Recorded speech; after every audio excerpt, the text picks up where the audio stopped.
Hey, here I am again, the common man. And there you are, the silent majority, huh? Hey, I want to tell you something. I wasn't so silent last week. We got this street that the kids have to cross on their way to school, and it's a pretty busy corner, you know?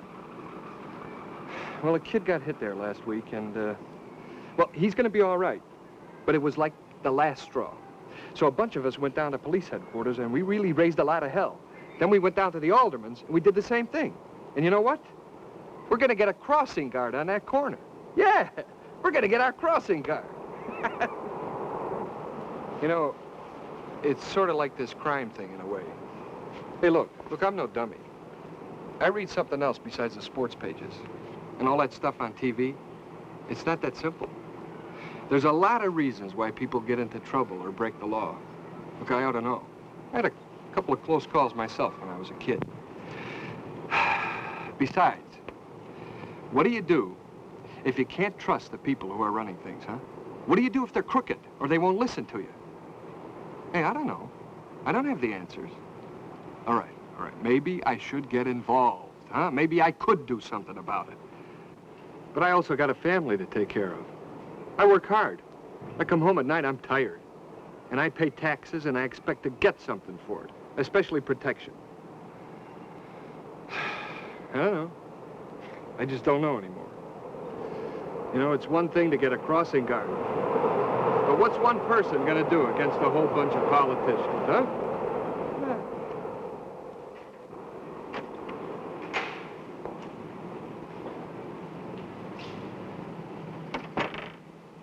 Well, I think the time has come now, and I'm hoping that more people would be a concerned neighbor. And as I often have said to many community groups, that where our parents, would say, don't be a nosy neighbor, I think we're all praying that we would all be so, that we should be concerned. Forget the nosy. And nosy's not always bad, It's right? not bad now. I think that we absolutely have to be concerned about the guy next door. You don't have to love him, you don't even have to like him, but you have to help him, and he helps you. Do you do this on an individual basis? Do you do it on a community basis? Are there groups one can join? What do you do? Well, we'll start with the individual. Gets together with people in their building or on their block, and they say, look, we all know we have this problem. The word gets around, somebody's been hit over the head, a girl's been chased or whatever. Yeah. And from the individual, he goes, sort of connects up with his neighbor, being friendly and saying, now look, there are problems. What are we going to do about it? When a person is in trouble, the community can respond in many ways. At Aunt Martha's, a volunteer-staffed youth services center in Park Forest, Illinois, that response is often simply being there. How you doing? And listening. Is there anything wrong? She was on a really bad trip, and it was her first time tripping. She looked really downed out and all alone. I'm not in contact with anything. Everything's here, but I can't feel it. She thought she had lost her head, so I told her to use her hands and feel that it was there. Feel the grass around you. It's still there. Green grass and the sun and the sky. Then we talked about things that she wanted to talk about, that she liked. She got her head together and became calm and more realistic. I can walk with you. Okay. Think you're up to it? Okay, let's go. I walked her home and put her to bed. She thanked me and said she felt as if we, together, had just conquered hell. In our field, in criminal justice, we don't listen to the clients, okay? In almost every study that was ever done, kids have said repeatedly that the most important thing to them is employment. And yet out of 250 probation officers at the juvenile court, we can only afford to assign one probation officer to find jobs for 23,000 petitions a year. Okay? The biggest need that we have in any community is a job situation. If our job situations can open up, there's so many people that come through this courtroom that I have found guilty that have skills that can be used almost anywhere. And yet there's a reluctance on the part of most of our business community to hire people with criminal records. And yet I feel that particularly when they're on probation, they're a better risk than not having been convicted. they've got to live up to certain terms and certain rules and regulations that are set by the court. How many years have you been driving the truck? All together, I've been driving, I would say about 15 years, put them all together. Did he interstate travel? All interstate travel, mostly I had, yeah. You are watching a rehearsal for a job interview. The man being interviewed is a recently released ex-convict. One interstate and one inner city. Would you be willing to work on the road? I'd be willing to work anywhere the company wanted me to work. Yes, I'd like to work on the road. He has two primary needs, the need to be accepted and the need to work. The interviewer is a job development counselor with Operation DARE, a Chicago-based support program for ex-offenders. How much education do you have? Well, I only finished the 6th grade. I didn't have too much in education. See, where I come up, I had to do most of the work. I lost my father, and I had to help work and take care of other kids, so I only got to 6th grade in grade school. Okay, because the reason I was asking you, if for our road job it requires a considerable amount of reading, and do you think you could handle that? Well, I would be willing to give it a try. That's the only. You never know what really you can do until you try it. Some of those jobs are easier than the ones that you have here in the city. As long as you can read and write and read signs of the highway, read a road map, you can get where you're going. But like you said, some companies have different types of job, more paperwork than others, and then if I couldn't handle it right away, I'd be glad to let you know that too. There are many types of people that come out of the institution, having only one thing in common in some cases, that is that they've both done time. In my particular case, when I came out, I felt that I was kind of afraid of what I had to face when I came out. It wasn't that I wasn't academically prepared. It was just that I didn't know after having been locked up, and I was locked up for 7 years in a state institution. It was a feeling that after being away 7 years, how do you react when you get out? To come out and you find in the city that you've known all your life that the streets have changed, buildings are not there, your inability to travel, and you only have $50. I can remember thinking that I must have been insignificant because the world was still going on when I came out, and there was no welcoming committee. There was no group of friendly faces. And of course, I had to make my way through, from down at Stateville, where I did my time, into the city of Chicago. I had to report to a parole officer. I just had 7 years of being told what to do, and I was only running into one other person that was going to tell me what to do. There were no agencies around that one could go to that would talk to an employer for you to tell you, to explain to him that you really wanted to go straight. So in my particular case, I felt that one of my first main objectives would be to try to remove the fact that I was an ex-offender, which means that I sought jobs trying to cover a 7-year gap, feeling more and more depressed because my application didn't look too healthy. The point, in a session like this and here, and you're coming from Operation DARE, you should realize that we've already alerted the employer that the person that we will be sending is an ex-con. And the employer has already said that send him anyway. So it's not a matter of our not having contact with that particular employer. He knows this and he's willing to hire anyway. So when you go there, there's no need to try to hide the fact that you've had a record because he's already alerted to it. Now, he may not know the nature of the crime.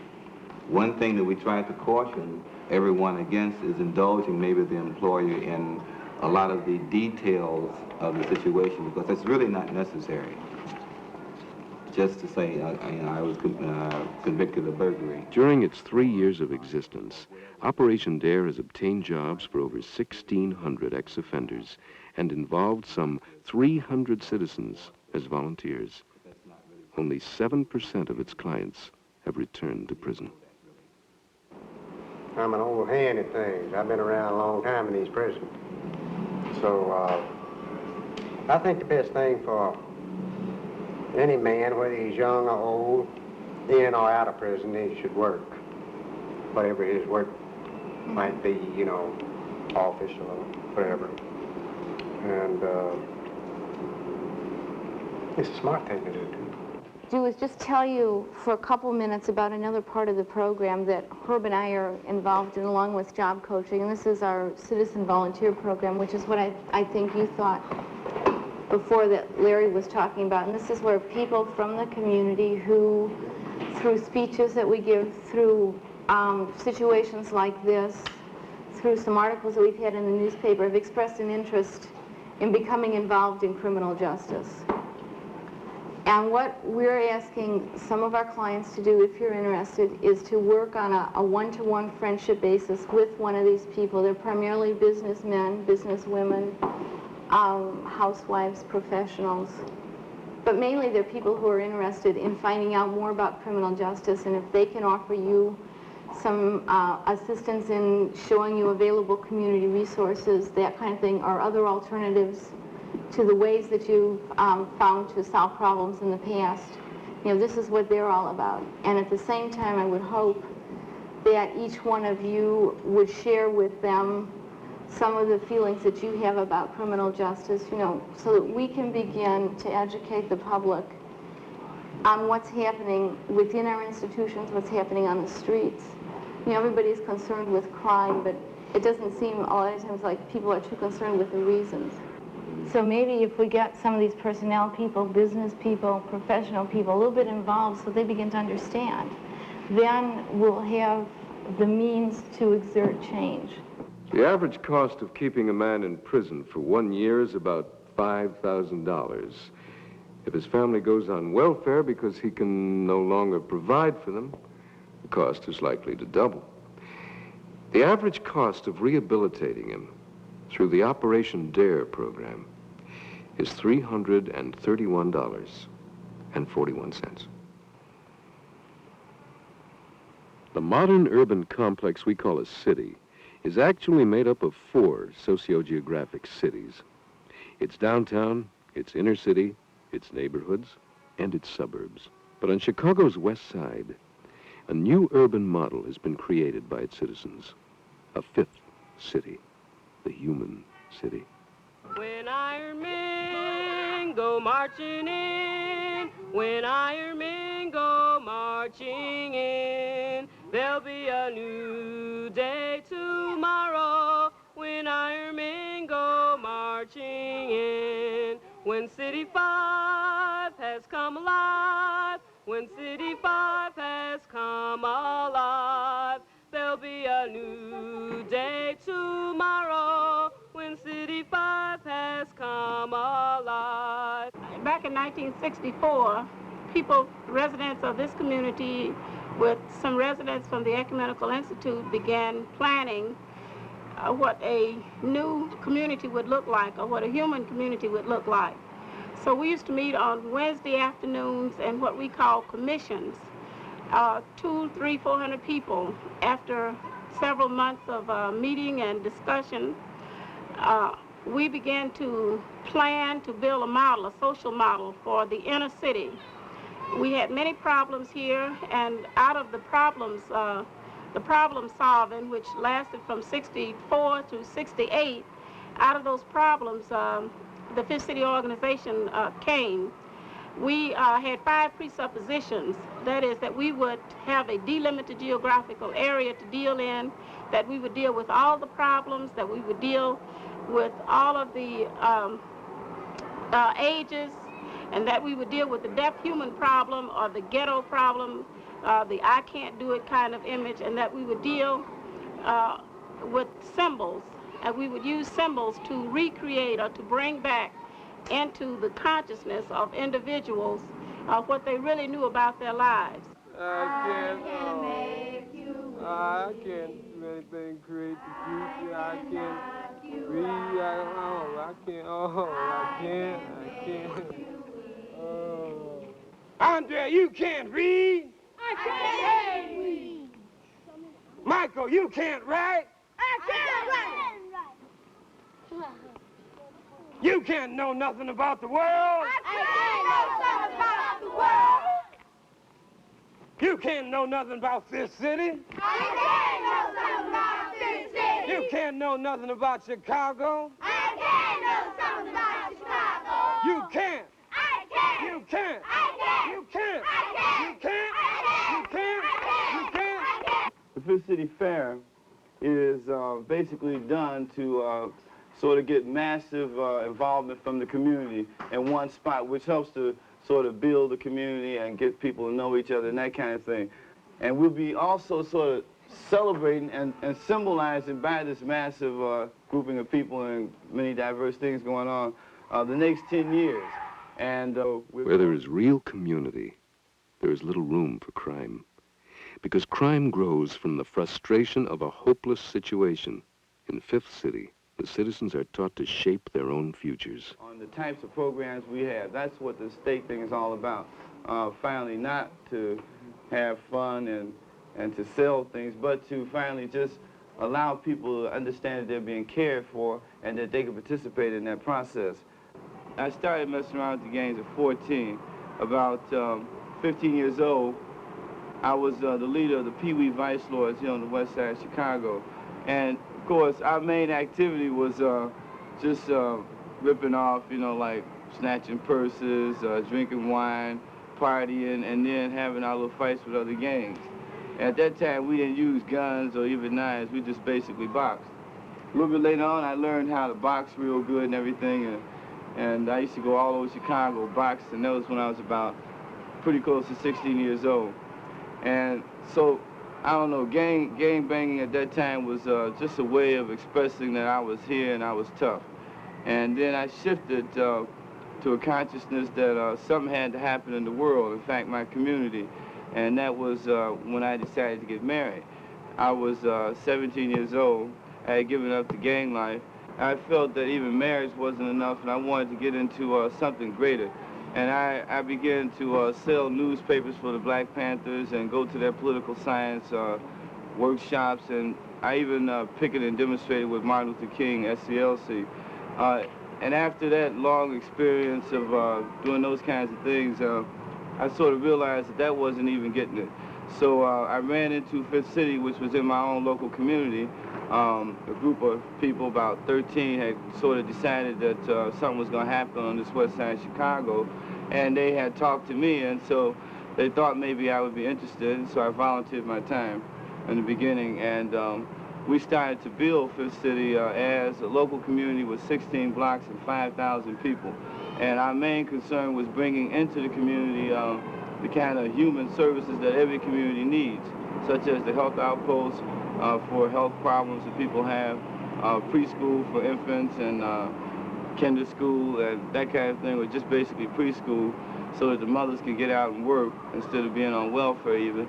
And just having a sort of an organizational structure whereby decisions in the community could get made by the people of this community. One of the things I think you'll notice that makes the city unique is an attempt in every one of the 15 programs to create, particularly with children as well as adults, an openness to new situations, a new environment, so that young people will be able to respond creatively and not be quite as uptight. I think you'll find here we've begun to reverse the trends of fear, which is so prevalent in a ghetto. I have limits. And you have limits. And you have limits. I have blocks. And you have blocks. And you have blocks. But I can read. And you can read. And you can read. For my future. And your future. Is possibility. A great possibility. Right on.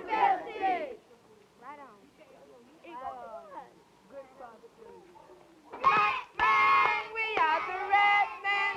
We are the brown men. We are the yellow men. Come on. One of the things you probably noticed in the preschool is an attempt to present them with various images of various cultures. Black men, red men, brown men, yellow men, tan men, white men, universe men. We are here in this city preschool. There's an attempt to celebrate the gifts of the red man, the yellow man, the tan man, as well as the black and white man. Through songs of various countries, through languages, through celebrations, through food, at various festivals that go on weekly.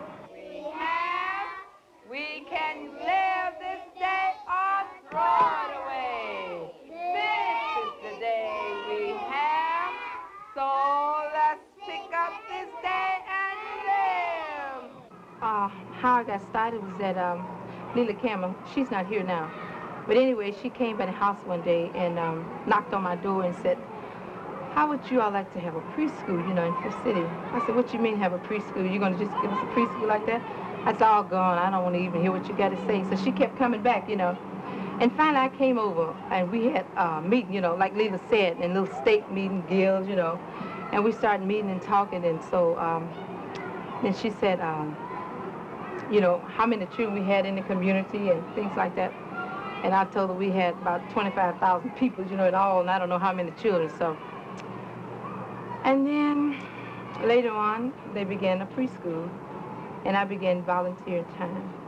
Even all the major events we have, we invite the police to come and sort of make sure that we can keep order. The gangs have sort of, you never really get rid of the gang, you got to realize that, but they've been transformed into something meaningful relative to the Fifth City programs. They are working in the health outpost. They are working with the political guild in terms of organizing the community, telling people about the meetings we have, informing them about the kind of events we have and that kind of thing. So we didn't get rid of the gangs, we just sort of converted them. And actually we didn't convert them, history sort of converted them. They got tired of seeing people getting killed unnecessarily, and we constantly were making them aware of this being not the way to go, so that once we had the vehicle or the structures for them to plug into, then they saw that it was significant to help build Fifth City. 4 years ago, Fifth City began to move in the area of housing in terms of rehabbing old abandoned buildings. It was only after 8 years of work with the total community we began rehabbing housing. 10 years ago, we began with creating community identity, creating community pride, which I think is key. I believe if we started with housing, we would have failed. And a package was put together where 8 buildings that comprised 102 units were selected, and an architect and contractor and a mortgage banker and lawyers and FHA and HUD officials all got together, and yes was said. Now these buildings are 100% occupied, largely because of the success of Package 1 and the first 8 buildings we did. We've been asked to do a second package. They're now in the middle of rehabbing 4 more buildings. One of the indications of the community support is the way that the community has guarded the buildings that were in the process of being rehabbed. None of the buildings have ever suffered, both in Pack 1 and Pack 2, from any kind of vandalism or rip-offs to tools that the construction workers left from one day to the next. The community themselves has taken the kind of pride to see that those buildings are kept up. Nobody can believe this, including our insurance company, who wants to cancel our policy because the building isn't being boarded up completely every night as the workmen go home.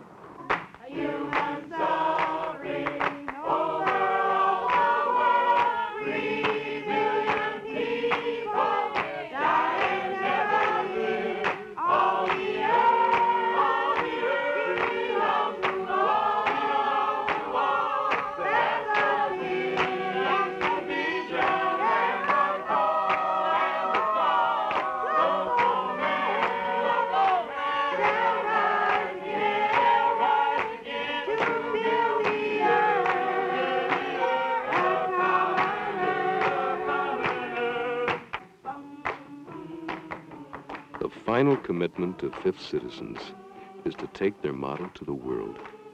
What they are doing here, they are helping to duplicate in cities and villages in India, Korea, Japan, and the Philippines, and the Marshall Islands. And they firmly believe it can be done anywhere there is the will to do it.